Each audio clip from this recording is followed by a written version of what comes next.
네, 안녕하세요. 멜론 마스커입니다. 오늘은 난생 처음 한번 공부한 미술 이야기라는 책 6권, 현재까지 1권부터 6권까지 나왔습니다. 6권, 초기 자본주의와 르네상스의 확산이라는 제목으로 구성된 이 책을 읽어드리겠습니다. 이 책은 양정무 교수님께서 쓰셨어요. 양정무 교수님은 한예종이라죠. 한국예술종합학교 미술유론과 교수님이십니다. 이 책을 엮으셨는데, 저도 미술에 관심이 많아가지고 미술책은 정말 나름대로 되게 많이 읽었습니다. 서양 미술사, 집에만 해도 내 생의 마지막 그림, 미술관에 간 화학자, 뭐 아트 인문학 여행, 유럽의 시간을 걷다, 명화 독서, 뭐 나쁜 그림, 뭐 미술책은 상당히 많이 했습니다. 뭐 인상주의 화가 책도 많이 읽고 그랬었는데, 사실은 많이 읽었는데 머릿속에 별로 체계적으로 남는 게 없다. 뭐 그런 걸 잘하는 분이 이제 최 사장님께서 그런 걸 정리를 되게 잘 하시는데, 제 개인적으로 봤을 때는 미술계의 최 사장님이 아니실까 정도로 상당히 역사와 미술에 대해서 잘 엮어서 재밌게 써 놓으신 것 같다. 딱 책을 보자마자 이런 책이 있어? 라고 생각이 들었어요. 그러니까 우리가 뭐 여행을 갔을 때도 해외 뭐 프라도 미술관 가든지 저도 이제 유럽이나 외국 여행 갈 때 미술관에 자주 들리는데, 단편을 봤던, 아니면 책을 보더라도 단편을 봤던 그런 작품들이 어디서 봤는데 이게 어떤 연도에 그려졌었고 그 시대의 배경 뭐였는지 그것도 또 단편으로 듣고 그랬었는데, 이걸 되게 종합적으로 많이 꾸려놓은 책이다라는 생각이 되게 많이 들었습니다. 그래서 저 6권을 샀어요. 오히려 6권이 제게 관심이 있었던 시기라서.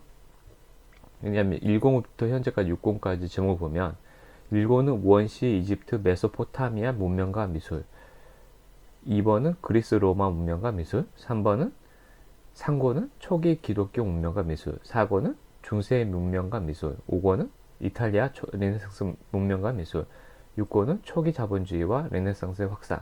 뭐 다 재밌을 것 같긴 한데, 사실 1권은 조금 별로 관심이 없고 너무 고대 문명 같아서, 오히려 2권부터 이제 그리스 로마 미술부터 뭐 그때도 명화가 많이 있죠.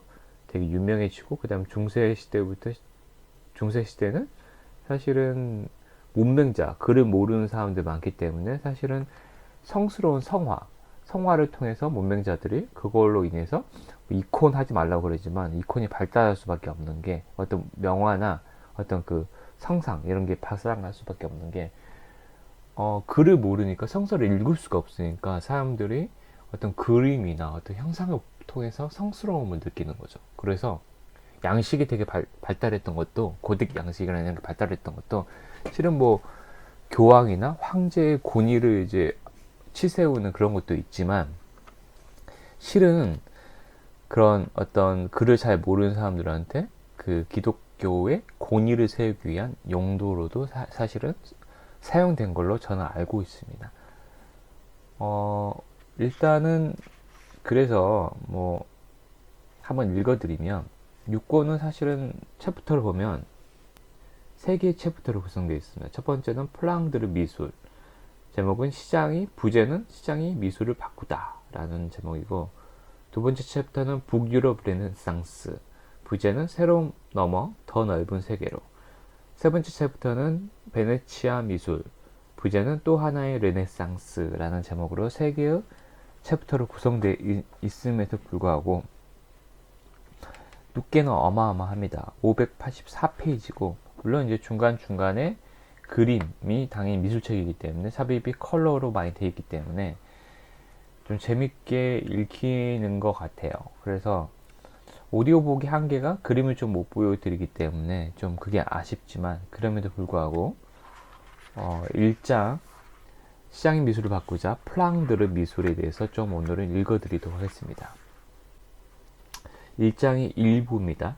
자기 모습을 남기기 바란 사람들 하면서 이거 해시태그라 그러네. 해시태그로 플란더스의 두 번째 해시태그 플랑드르, 세 번째 해시태그 초상화, 네 번째 해시태그 북유럽 르네상스라는 제목으로 해시태그로 되어 있습니다. 한번 읽어드리겠습니다.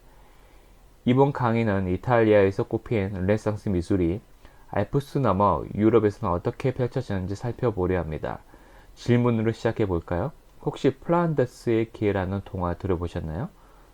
만화 영화로 봤어요. 한 남자아이가 할아버지와 함께 살며 우유 배달을 하는 이야기죠. 우유를 나르던 개의 이름이 파트라슈였던 것 같은데 잘 알고 계시네요. 그럼 이 동화의 제목에 나오는 플란더스가 어디를 가리키는지 아시나요? 글쎄요, 유럽 어딘가 싶은데 정확히는 모르겠네요. 플란더스는 대략 오늘날 벨기에의 북쪽 지역을 가리킵니다만 원래는 벨기에 전역과 네덜란드의 옛 지명이에요. 보통 프랑스어로 플랑드르라고 불러요. 플란더스의 기회를 쓴 작가 위다가 영국 사람이라서 영국식으로 플란더스라고 읽은 겁니다. 위다는 플랑드르 지역을 여행하고 감명받아 이곳을 배경으로 동화를 썼다고 하지요. 플랑드르는 미술사에서 정말 중요한 지역입니다. 중세 이후 엄청난 미술 작품들이 쏟아져 나와 르네상스 미술의 진수를 느낄 수 있는 곳이죠. 플랑드르가 그렇게 중요한 곳이었나요? 르네상스 하면 이탈리아가 먼저 떠오르는데요. 이번 강의를 듣고 나면 플랑드르가 얼마나 대단한 곳인지 새삼 느끼게 되실 겁니다. 약간 과장하다면 15세기부터 플랑드르 미술에서 일어난 여러 변화가 현대 미술로 이어졌다고 말할 수 있어요. 플란더스의 개에도 플랑드르 지역에서 미술이 중요했다는 걸 짐작하게 하는 얘기가 나오죠. 주인공 넬로의 꿈이 바로 화가거든요. 주인공 소년이 화가를 꿈꾸는 게 특별하지는 않은 것 같은데요. 누구나 어렸을 땐 한 번쯤 화가를 꿈꾸잖아요.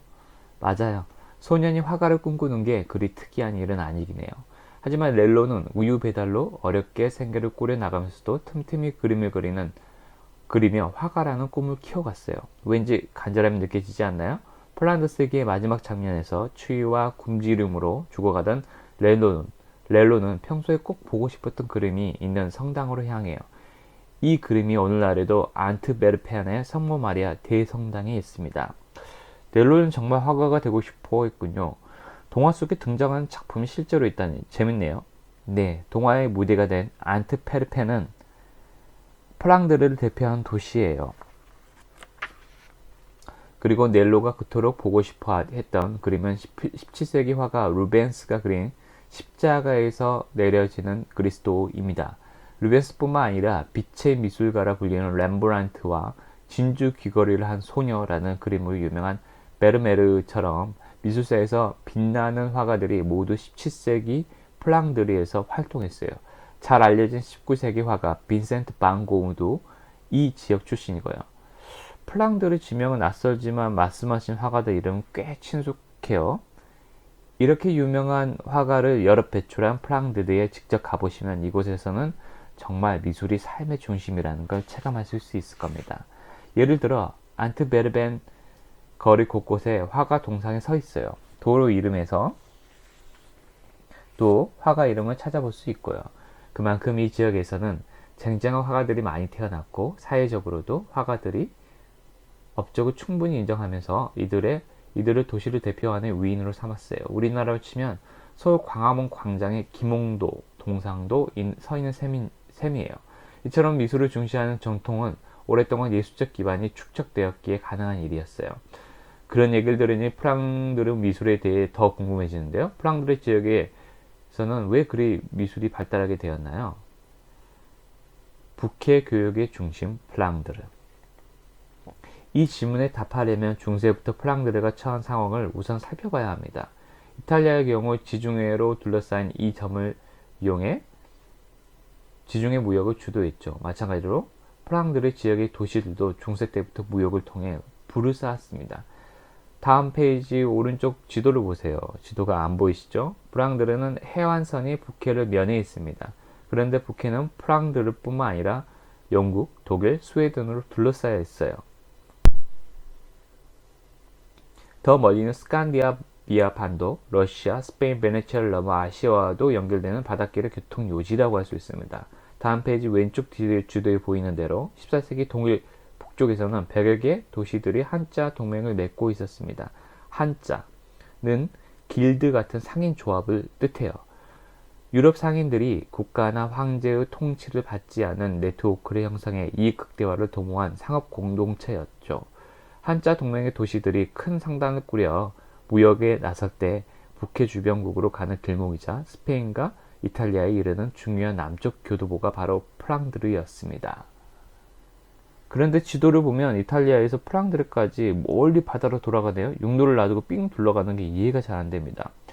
거리만 따지면 그렇게 생각할 수도 있습니다. 하지만 당시 유럽의 상황은 지금과는 많이 달랐어요. 육로는 도로가 안 닦인 곳이 많아 집을 운반하기 어려웠고 안전하지도 않았거든요. 그래서 큰 물자를 운송하려면 강이나 바다로 다니는 게 훨씬 유리했습니다.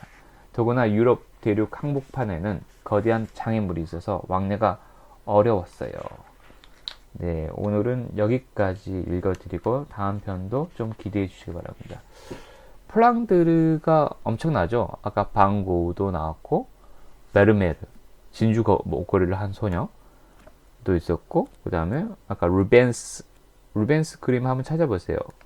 그 주인공 아까 네로가 마지막 생을 마감하기 직전에 그 성당에서 봤던 그림이 루벤스의 십자가에서 내려진 그리스도라는 작품이라고 하니까 한번 네이버에서 한번 찾아보시면은 아, 이 작품이구나 하면서 예전에 동화를 들었던 그 감동 아마 전혀 몰랐을 거예요. 저도 기억이 안 나는데 그것도 한번 되새겨 보시면서 들어보시면은 좀 여러분의 교양도 좀 올라가고 인생도 좀 더 풍부해지지 않을까 생각해 봅니다. 오늘도 여기까지 들어주신 여러분 정말 감사합니다.